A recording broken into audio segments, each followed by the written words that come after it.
HIV cases sa mga edad 15 to 25 years old lubhang naapektuhan sa bansa at umabot na sa 500% ayon sa DOH o Department of Health.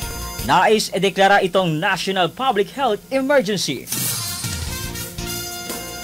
Naging mainit na usapin kung saan umabot na sa 500% ang kaso ng Human Immunodeficiency Virus o HIV sa bansa sa kabataang Pilipino na may edad 15 hanggang 25 taong gulang ayon sa Department of Health.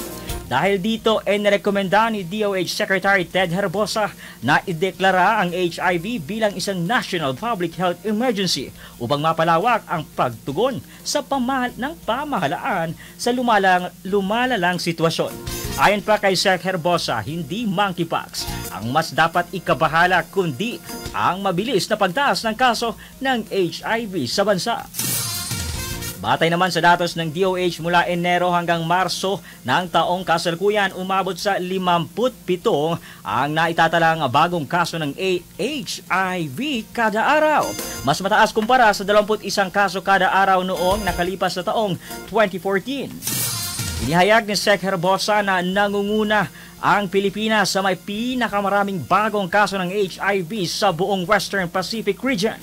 Aniya, posibleng umabot sa mahigit 400,000 ang bilang ng mga taong may HIV sa bansa kung hindi ito agad maaagapan, kung saan 2024 ay umabot na sa 215,000 ang bilang ng mga taong nabubuhay na may HIV.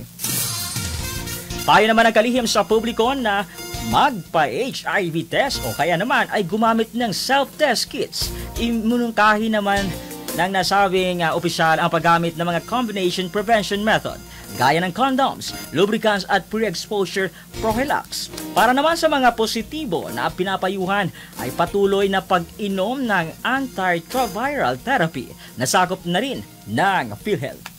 Bandera Reports Afternoon Edition.